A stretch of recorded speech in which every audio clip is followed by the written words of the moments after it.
Hello, everybody. I'm so thrilled you're here. Welcome. And I'd like to just welcome you with an acknowledgments. The Armory Center for the Arts, the Benton Museum of Art at Pomona College, the Office of Black Student Affairs, and Pomona College's English department acknowledge the Tongva's people as the traditional land caretakers of Tevangar, the Tongva world, including the Los Angeles Basin, South Channel Islands, San Gabriel and Pomona Valleys, and the portions of Orange, San Bernardino, and Riverside counties, and are grateful to have the opportunity to work for the Tara Hatum indigenous peoples in this place. As institutions located on unceded indigenous land, we pay our respects to the Hopnu Batan ancestors, the Ahiriam elders, and the Iyo Hinkam, our relatives and relations, past, present, and emerging. We are proud to present Visual Poetics, a poetry reading to commemorate Alison Saar of Ether and Earth. Upon reading from this luminous catalog, we can enjoy Leslie Ito and Victoria Sancho-Lopez's introduction of Ether and Earth, landing on the observation of Saar as constructing a, quote, distinctive visual idiom of seemingly earthbound figures endowed with the spirit of the supernatural. An apt descriptor for this visionary work we will also find in the poets Camille Dungy and Evie Shockley, and how they too ground and magically spring us into the world of Saar, to Black aesthetics that define the 20th and 21st century, and how they enrich us with the registers of their collective and respective imaginations in the encounters of rhetorical, figurative, and visual devices that glean and define their shared subjects. Like we do with Saar's work, we immerse in the natural world, the contemporary and innovative traditions in poetry today that bring us to the figure, her voice, and the intuitive spirit of sentience in these pages. This evening celebrates the innovation of Alison Saar and the poetry of Dungy and Shockley, with an introductory talk about Saar by Senior Curator Rebecca McGrew, who I will introduce first, followed by Camille Dungy and then Evie Shockley. And I will be introducing Dungy and Shockley before each of their readings. And we also hope to welcome Alison Saar at the end of our programming when we say, when we just rejoice and thank all of our presenters with our gratitude. Rebecca McGrew is a senior curator at the Pomona College Museum of Art. Her current exhibitions include Alison Saar of Ether and Earth, Alia Ali, Project Series 53, Helen Pashtian, New Work, Each Day Begins with the Sun Rising for artists from Hiroshima, and Sadie Barnett, Project Series 54. Recent exhibitions include Todd Gray, Euclidean Greece, Marcia Hafif, A Place Apart, Project Series 52, Have Karaman, and Prometheus 2017 for artists from Mexico Revisit Orozco. She's organized many other exhibitions, including the award-winning and critically acclaimed It Happened at Pomona, Art at the Edge of Los Angeles, 1969 to 73. McGrew is the recipient of the Fellows of Contemporary Arts 2020 Curators Award, a Getty Curatorial Research Fellowship, and Getty Foundation's grants from the Pacific Standard Time Initiatives in 2009 to 11 and 2014 to 16. McGrew has held curatorial positions at the Museum of Contemporary Art, Los Angeles, and the Center for the Study of Political Graphics. She received her BA from Pomona College and an MA in Art History from the University of Colorado Boulder. Please welcome Senior Curator Rebecca McGrew. Hi, Pragita, that was so nice. Thank you so much. And I'm just thrilled and honored to be here. And I'm really grateful for your creation of this event. And I'm so grateful for Camille Dungy and Evie Shockley to join us. And of course, I'm grateful for Allison in the audience and Christina Sharp, one of the catalog essayists, and Irene Setsos, the co-curator, and everyone else who's helped out here. So I'm going to do a slideshow, and I'm going to try to do it. There we go.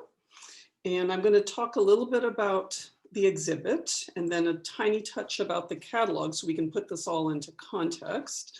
So first I wanted to just point out that the exhibition, Alison Saar of Ether and Earth, is one exhibition in two venues, the Armory Center for the Arts in Pasadena and the Benton Museum of Art at Pomona College. It's curated by myself and Irene Satsos at the Armory.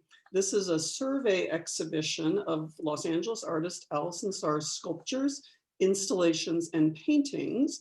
It focuses on her exploration of powerful female imagery, in particular, her examination of the intersections of gender and race.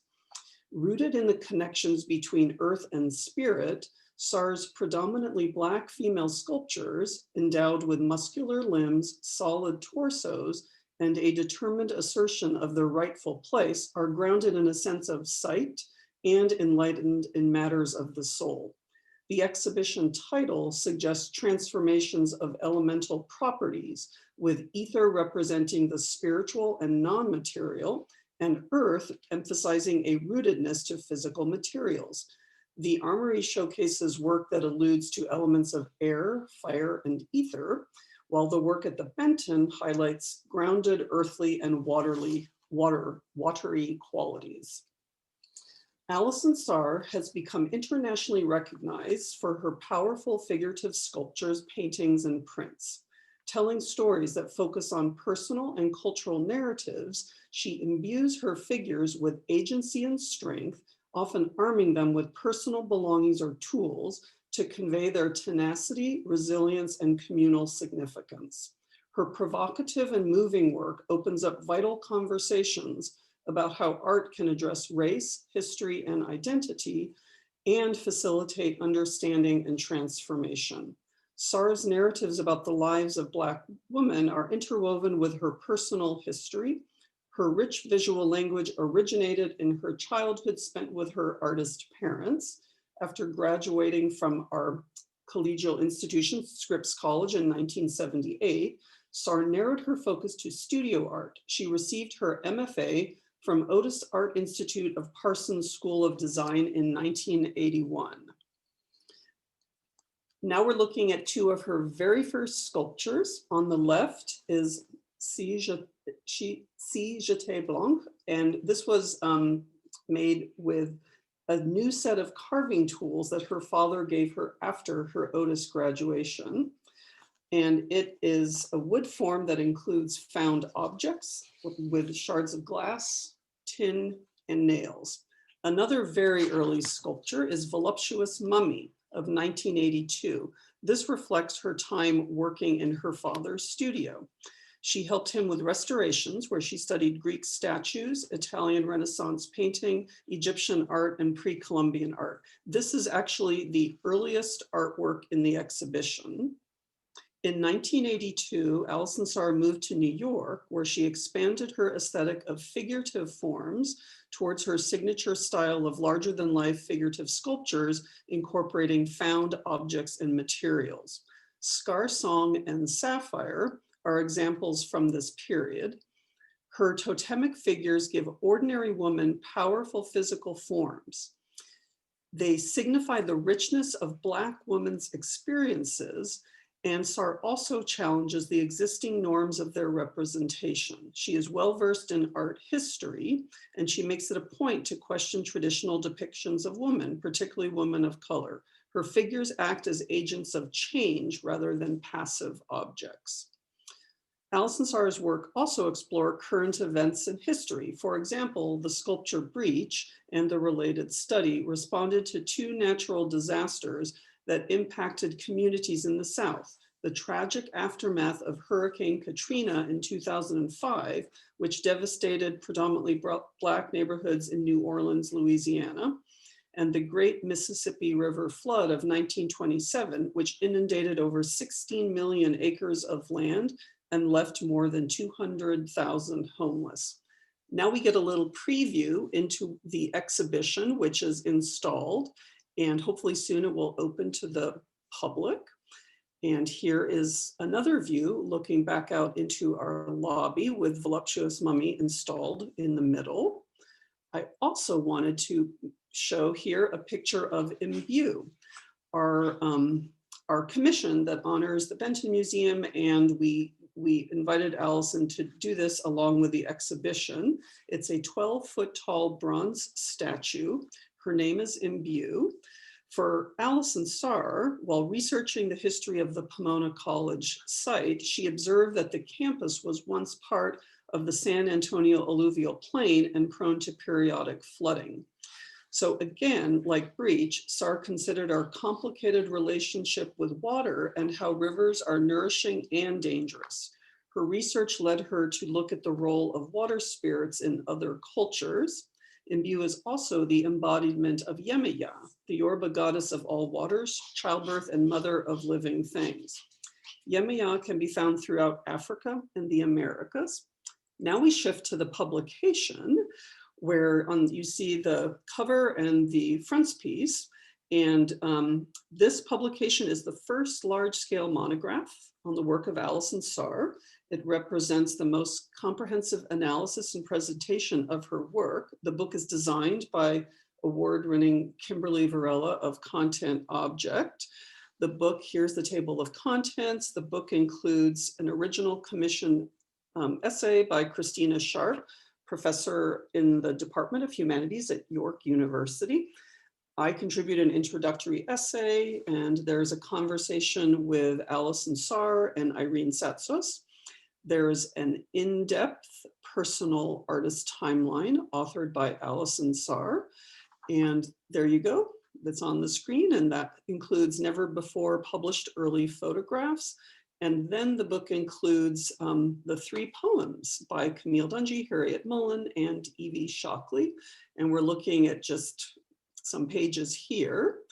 And then just to wrap this up, I'm almost finished. I want to point out, many of you know, Allison Sarr has been interested in poetry for a long time. During our work planning for this publication, we talked a lot about her love for words and how important they are in her work and in her titles. And she mentioned how Camille Dungy and Evie Shockley and Harriet Mullen love the way the words, the way she loves materials. So I'm just so honored to be here tonight to be part of this celebration of the mutual love for words and rhythm. Thank you so much, Camille and Evie, and for being part of this project with Allison. Oops, sorry.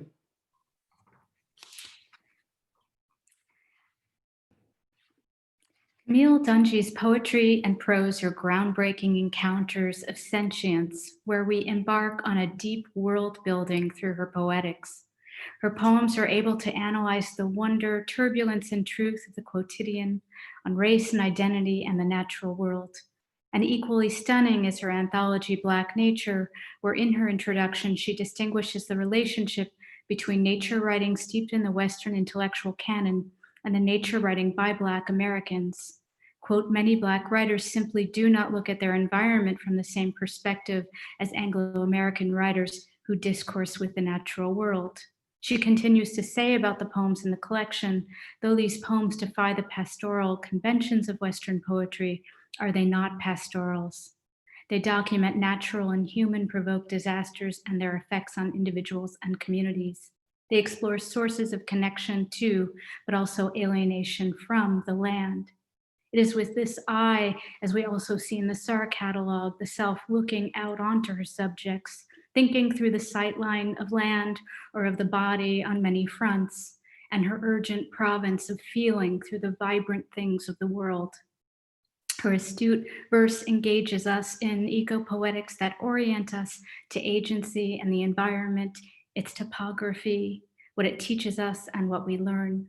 Her lines in the astounding First Fire, an earlier poem which we studied on Wednesday. We studied many poems on Wednesday in our advanced poetry workshop. I'm going to just read a few lines. When our bluff swayed into the undulation, we ran into the still streets of our suburb, feet burning against a fury that we did not know was change.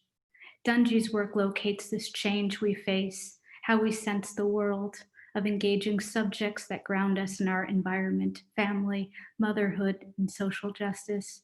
She leaves us in awe of the expansive and thorough work we find in her couplets, her prose poems, her perceptual sweep that is engrossing and rich with its delicate, crafted abundance.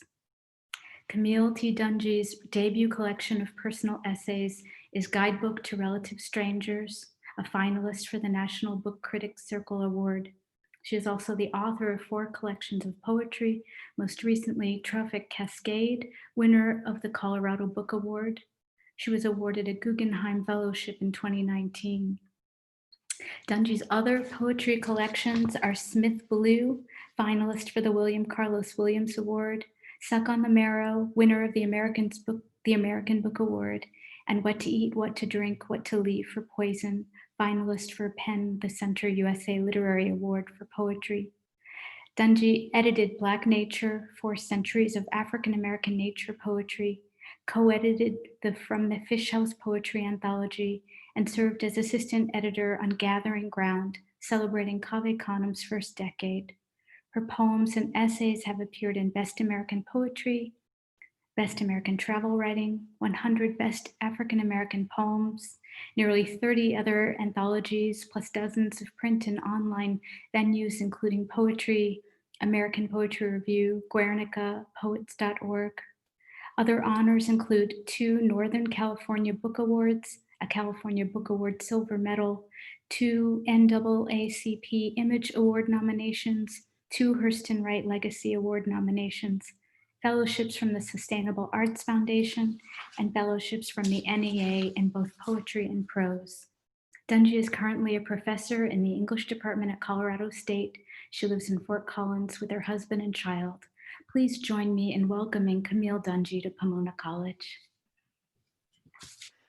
Thank you so much for that introduction, Prageetha, and thank you everybody who had a role in making this beautiful catalog and the show. I wish I could get myself to California to see the show in person, and this event this evening. I'm just really pleased to be here with all of you and with, if I may, my sister Evie, who I adore. So I thought, since Allison was so gracious as to go into her own archives and pull out never before seen snapshots of her own life and share some of her early work with us, I thought I would start this reading with a deep cut, one of the first poems that I wrote in my very first collection, which I feel in this woman I'm describing the energy of many of the women who Allison Sarr creates for us. What you want. There is a kind of woman whose switch comes from the willow of her hair, and whose sway is unnerving, and who branches what she knows and whom far beyond your knowing. A kind of woman miraculous as the flight of many heavy birds. You crane to see her formation shifting always in and again in to a darting perfection that knows where heat lives. Her kettle is ever brewing, and inside you will find bits of yourself, skin and muscle and force of will, slipping off the bone, tender and delicious.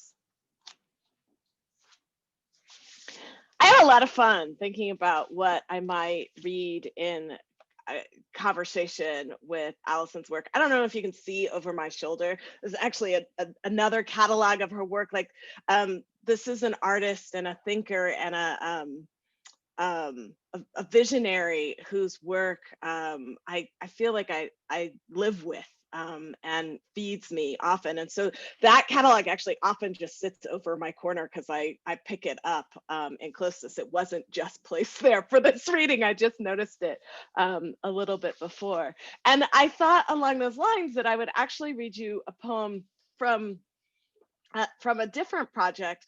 It so happened that the summer that the Benton people and Pomona folks reached out to me to work on this catalog of Ether and Air, I had just about 3 or 4 weeks before agreed to work with another museum. I won't even say its name in this instance, that happens to have one of Allison's amazing pieces, Topsy Turvy. They gave me their entire catalog for the whole museum, said, do anything that you want. And I said, that one. That was the only one that I wanted to work with. And so this poem, I don't know if you know this piece, it's one of her suspended pieces. It's called Topsy Turvy, and it's an image of a girl hanging upside down. And to me, it also conjures Topsy from Uncle Tom's Cabin. Would I be? If I were not lovingly adopted by flies, by grass, by joys, by jest, and by the honeybee, and if I knew exactly how and precisely when I drew my first quick breath, where also that first long drag of the smoke and steam whose billowing fuels you too, and if I didn't just grow, if somebody made me, if I am made in the image of God and of country, and if plaster and if wood, if phlegm and mud and scum and hope and ash, if tin and type and rhetoric and rhyme, and if I could ever be easily looked at, like one you might call dear, little, beautiful doll, like I was made for love and laughter, a pure and sweet and giggling girl, if no welts, no hangings, and if a mother, unsold and unscarred, held me and raised me and walked with me to school, and if there had ever been a place besides this midden, this dirt yard, this hot air, these dogs to teach me, and if I hadn't made my way anyway, a lot of the work in this catalog, as we've heard from Rebecca and Brigitte both, really deals with this tension between the made and the unmade, right? Between what we call the natural world and the human world, and the lines of the slipping lines between those two. And so I'm going to read a poem from my book, Trophic Cascade, that lives in that liminal space where I was writing it at a time where I was in one of the most dramatic slippages between woman and human and animal that many of us will experience. After birth. The new mothers sleep always in their clothes, since all their doors have been opened, since they learned every room is a part of every other room. The new mothers are just like the old mothers. Common as suburban deer, the new mothers see human faces, human faces, human faces, all these windows, every garden trampled, every feeder emptied to spite hunger, not as lovely as a bird's and winter coming on. About time, the new mothers are cooperative. They measure months by the length of an arm, the proportion of a leg muscle to belly fat. They will wait several weeks for a minute. Trees drop their fruit and all of us were drawn to it. Was a time before when this field was wide and welcoming. Every door has been opened. Empty windows, empty windows, empty windows, now their wombs. The new mothers live in the open, pacing the hours. About dreams, they are like animals, the new mothers. Mouths to feed and flanks to warm. Everything cleared out and the winter coming on. I just have two more poems for you. Natural history. The rufous hummingbird builds her nest of moss and spider webs and lichen. I held one once, smaller than my palm, but sturdy. I would have told Mrs. Jeffers from Court Street if in those days of constant flights between California and Virginia, I'd wandered into that Oakland museum. Any chance I could, I'd leave my rented house in Lynchburg. I hated the feeling of stuckness that old city's humidity implied. You need to stop running away so much, Mrs. Jeffords would say when my visits were over and I leaned down to hug her. Why, her words come to me, the woman dead for the better part of this new century, while I think of that nest of web and lichen I cannot rightly say. She had once known my mother's parents, the whole lot of them, even then in their 20s, must already have been as old as God. They were Black. The kind name for them in those days would have been Negroes. And the daily elections called for between their safety and their sanity must have torn even the strongest of them down. Mr. Jeffers had been a laborer, the sort I regret I don't remember. He sat on their front porch all day near his oxygen tank, waving occasionally to passing Buicks and Fords, praising the black walnut that shaded their yard. She would leave the porch sometimes to prepare their meals. I still have their yeast roll recipe, the best I've ever tried. Mostly, though, the same Virginian breeze that encouraged Thomas Jefferson's tomatoes passed warmly through her porch eaves while we listened to the sling chains and no one talked or moved too much at all. Little had changed in that house since 1952. I guess it's no surprise they come to mind when I think of that cup of spider webs and moss made softer by the feathers of some long gone bird. She used to say, I like it right here where I am, in my little house, here with him. I thought her small minded. In the winter, I didn't visit very often. Their house was closed up and overheated. Everything smelled of chemical mothballs. She had plastic wrappers on the sofas and chairs. Everyone must have once held someone as old and small and precious as this. And of course, I'll close with my poem from this beautiful, beautiful catalog.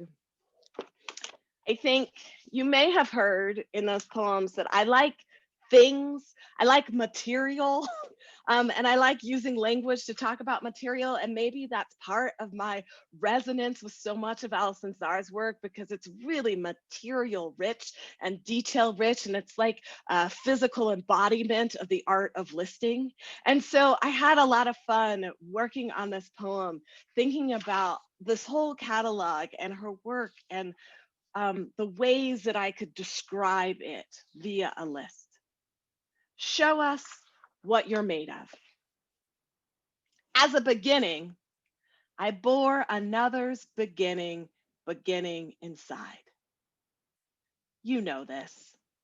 Even daddy longlegs must also sometimes be mothers. More than once, I have delivered something that was nothing like a human child. I've nursed history. I am built for this, of muscle, circumstance, and bone. Also tin, blues, breath, blown glass, and boxing gloves. I was once a cabinet, a lighted jewel inside. I am nothing if not also everything. Rope, rubber, worry, soap, and steel, you know this. I am nothing if not all cast away and collected desire. I once bore a human child. Afterwards, I sprouted antlers. I am, after all, nothing but an animal. Picture a long-legged spider crab, improbably gigantic. She can live 100 years or more. This one built of a black cast, bronze, and someone's dreams. Now you are picturing my heart. Or a hooped net, gauzy white, blood drenched at the bottom edge and draping from ceiling to floor. Inside this, the nest of my ambition.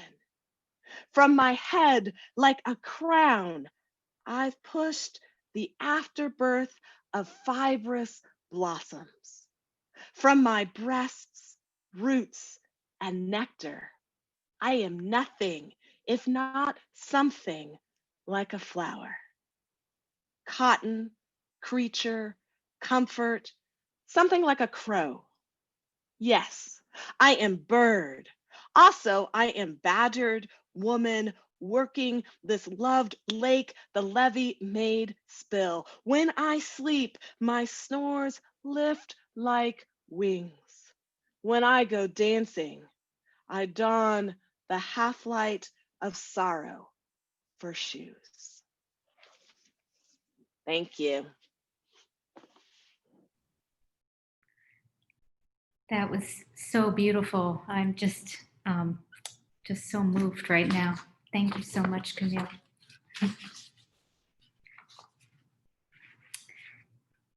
In thinking about Evie Shockley's work and her collaboration with Alison Saar, I'm reminded of poet and scholar Fred Moten's use of the word drawn in his conversation with the artist Renee Gladman. We watched this film in Visual Poetics several weeks ago. He says to her, I'm drawn by what you had drawn, a kind of desire, saying further, art makes me want to walk up into the artwork. We analyze what is drawn here between Saar and Shockley, and we walk in through Shockley's verve and vernacular. In her recent Semi-Automatic, a brilliant collection that builds so many formal and experimental methods of study into voice and character, we have the character of Topsy rescued by Shockley's verse, a deepening and illustrative reimagining of her autonomy and spirit, and drawn into the world of Saar, as well as in Saar's work as well. We see Shockley transforming the relationship to Topsy from racist representations and the problematic liberal compassion for her to something altogether transformative for her character, the work of justice, rescuing Topsy from these tropes to a new imaginary, rebuilding the tenets of compassion to something fiercer, apt, and sharper. Like with Saar's visionary work, Shockley's visionary poetics show us how poems change the terms of who is speaking, what authorial speech is when it speaks back, and the world of a speech act that stages new resolutions of empowerment. Equally with Shockley's scholarship, we understand how she analyzes, quote, some of the innovative ways that African-American poets writing during the long 20th century have negotiated tensions among influential conceptions of Black aesthetics, competing imperatives of mainstream and avant-garde aesthetics, and their own individual artistic impulses. Shockley's close and contextual readings on Black aesthetics engage the necessary change and charge that we need from poetics and poetry today. In the spirit of Saar's figures, Shockley, too, in her poem Perched, is, quote, intent on manifesting my soul in the discouraging world, and continuing with, quote, I am Black and becoming, We're in awe of what the poems manifest and behold within their collective lyricism, speculative desires, diction and juxtaposition, the vitality and electricity. This world of verse keeps centering us on its power. Evie Shockley is the author of 3 books of poetry, A Half-Read Sea, The New Black, winner of the Hurston Wright Legacy Award in Poetry, and Semi-Automatic, which also won the Hurston Wright Legacy Award and was a finalist for the Pulitzer Prize and the LA Times Book Prize. Her publications additionally include A Critical Study, Renegade Poetics, Black Aesthetics and Formal Innovation, and African American Poetry, and essays and poems appearing in the US and internationally. Among her honors are the Lannan Literary Award, Stephen Henderson Award, the Holmes National Poetry Prize, and fellowships from the Radcliffe Institute for Advanced Study, the Schoenberg Center for Research in Black Culture, and the American Council of Learned Societies. Please welcome Evie Shockley to Pomona College. Thank you. Thank you so much. I am beyond honored to be here in the company of Camille and Pragita, poets who I have admired for so long, and very especially in the company of Allison Sarr and all of the people who surround her work and are lifting it up right now through these exhibits, these joined exhibits, and the catalog that has just captured so beautifully a lovely career. You know, I don't know if I can be eloquent about how much I appreciate Allison's work in particular, except to say that she has the most beautiful mind of any artist I've met. The lightness with which it moves, the speed, and yet the depth and the weight of her thinking are just stunning. I'll probably say more gushy, fangirly kinds of things about Allison as time goes on, but I want to read some poems, which is important. So I'm just gonna do a little sort of trip through what I feel like is a collaboration with Allison that began well before I met her and seemed to have been destined and is continuing. This poem was written when I had the chance to see her work in person for the first time at the Greensboro Museum of Art in North Carolina. It was one of those huge odalisque sculptures that she does, this one called Compton Nocturne. And I was treated not only to seeing it, but to hearing one of the security guards acting as docent and telling me about the making of this sculpture.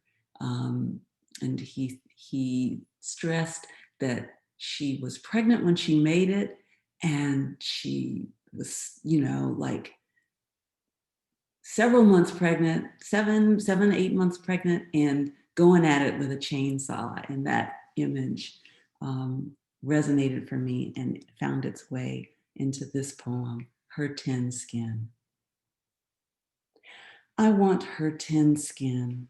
I want her militant Barbie breast, resistant, cupped, no, cocked in the V of her elbow. I want my curves mountainous and locked. I want her arabesque eyes. I want her tar markings, her curly cues. I want her tin skin. She is a tree, her hair a forest of strength.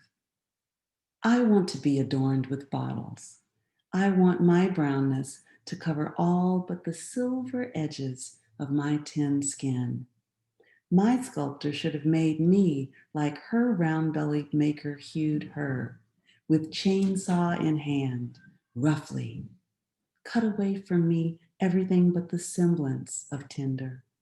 Let nothing but my flexed foot, towing childhood, tell the night-eyed who know how to look what lies within. And like Camille, I found early on that there's something so tactile about Allison's work that it does call for citation of materials. And so you got to hear sort of my working through the things that I was observing in this beautiful sculpture that just gave me a chance to put my feelings of vulnerability into the world. So treasure this. I think what I'll read next is the collaboration that we first embarked on together. I got a chance to read Her Tin Skin to Allison during a residency that we were both doing at Vermont Studio Center. Got to try to get over my starry-eyedness, and it led to our collaborating on an artist book. The artist book and the poem were dedicated to Mami Wata, who is another manifestation of the water goddess that Rebecca's presentation mentioned at the beginning. And so this poem is in 3 parts, and it begins with a deity's history. It goes on to Mami Wata speaks in her own voice. And the 3rd section is called A Migrant's Prayer. And I was thinking about how we carry these kind of cultural treasures with us, in this case, from the south to the north in the Great Migration. Mami Wata, or How to Know a Goddess When You See One. 1, a deity's history. If you show your tail, I'll spank it, the mamas would say to the daughters, meaning keep your behind you, meaning ass backwards is the wrong direction. Later, this threatened showing called up Negro chaps in Paris, uniformed, fighting with World War II era stereotypes. Now tales speak of grown-ass women who catch the secrets of fish, whose bare blue breasts hint at the source of their power, stirring beneath the water. 2, Mami speaks. You make me with wood and the fear-sharpened knife's edge. You make me with paint and awe. You carve me with snakes, spotted and diamond-backed. You wrap me in their tales or give me my own. You make me a ritual figure. I am the second story of your masks. You make me with fabric and fiber, with pigment, braid, and thread. You make me with myth, fantasy, and affection. You make me with dreads and dread. You shape me from copper, cut me from patterned tin. You make me with borrowed cultures, with local need. You make me your tormentor and deliverer. I am the demon goddess of your home's floral and perfumed altar. I am the irresistible thief who flashes and fills your eyes with my full breasts before I rob you blind. You make me powerful as tides with rushing rivers of hair. You flood me with mystery and desire. So no wonder I do what you have given me to do. 3, Migrant's Prayer. Is that you, Mami, wrapped in that soft white fleece, casting that cold, hard glance in all directions? Is that your spray swirling, stinging in the bitter wind, your blue bosom glittering with diamonds, thick as ice flows. I recognize your excess in this, your muscle, but miss the wildness of your free, rushing, mirror gray, green, golden, muddy into every crevice, trailing delta silt in cool, deadly fingers as long as your nom de guerre, Mississippi, over every surface, swallowing what you will, miss, fear, yearn to possess.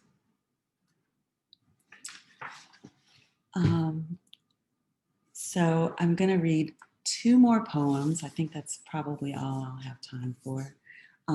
This next one is from Semi-Automatic and was is tied to Allison's work insofar as it is a part of the section of the book that I call the Topsy Suite. It turns out that I had been thinking about how to rescue Topsy from Uncle Tom's Cabin from Harriet Beecher Stowe. And this was one of the reasons why I knew that Allison and I were predestined to collaborate, because I worked up the nerve to ask her if she would illustrate or illuminate, as we actually like to say, poems in my Topsy Suite, and I'll quickly show you. She did. She agreed to do it, and it's such an honor. I can't even say. I'm going to read a poem from the suite that is dedicated to Sandra Bland, whose name I hope you all recognize and say. And I'll just say also that it was interesting in Rebecca's presentation that she showed an image of an early work of Allison's called Sapphire. So as you'll see, the connections are several. In this poem, Topsy, who's a little girl enslaved, foil to little Eva, think Shirley Temple. Topsy, for me, needed to be rescued from Stowe because she didn't represent Black girlhood in a way that I could recognize it. Just as Topsy might have been possessed by Stowe, made to act in a different way, I decided to imagine Topsy possessing Sandra Bland. Topsy talks about her role. I don't mean to get into their heads. I just go. It's like I'm possessed too, as if my mind and body aren't my own. Anyhow, it's all in the timing. If I desert a girl too soon, she'll end up 30 before she's 13, dragging around a burden big as a church at an age when some young women ain't weighing nothing heavier than which purple they want for their pedicure. But if I hold a sister too long, not a thing on earth can tether her. Now this Sandra was anything but bland. I was hooked. I do like to ride a tongue that's limber, that can keep up with the flash of my spirit. She had a dancing mouth, the kind that could give you such warmth, or just as easily give you hot if called for. I know where I'm welcome. I was still cutting capers behind her smile the week she died. I overstayed. In Texas, parts of Chicago too, pickaninny droll don't come in women's sizes. You can set whatever tone you want with a pair of baby blues. But when I roll Black women's brown eyes, they always turn into sapphires.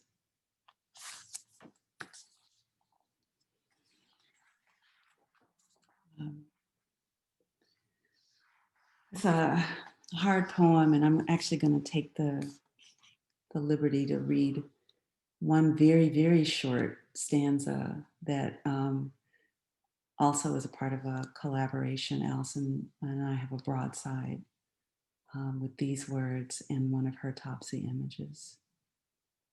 Stop. Meet with me here, weapons at rest, on this stage of reciprocal dreaming. You imagine you hear my desperate breathing, and I, your eardrum, a small heart beating. And I'm going to close with the poem, of course, from the catalog. Such an honor to be a part of the legacy that Allison Sarr is creating for us, and to be, you know, sort of one of the many poets who have linked their words to her brilliant, beautiful work. And I have to say also, her brilliant way with words.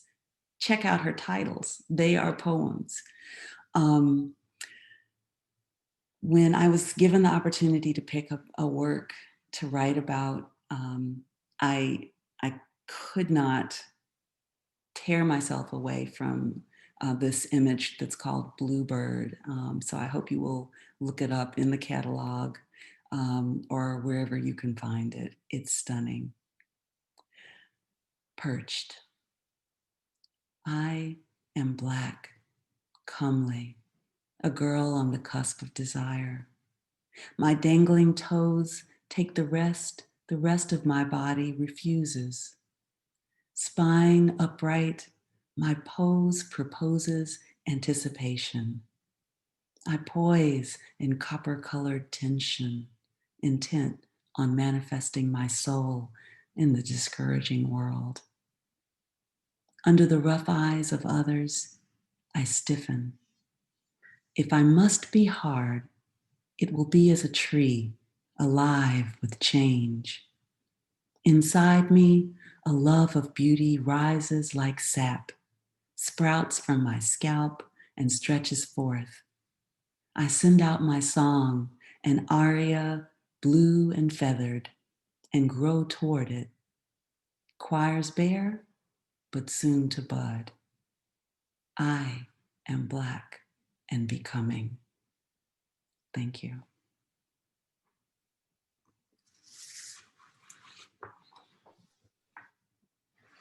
Wow. Thank you, Camille and Evie. Evie, thank you. These two readings have been so extraordinary, and it's such a gift for us here at Pomona College. And it's glorious to be able to celebrate this exhibition and your collaborations. And we're just so thrilled. Thank you so much. And thank you to everybody. This was just a deeply transformative and inspiring evening. Thank you, Rebecca, for that wonderful talk. And thank you to Claire and everybody for this opportunity for us to collaborate. Thank you, our community. Everyone wants to just say good night and enjoy and think about these poems.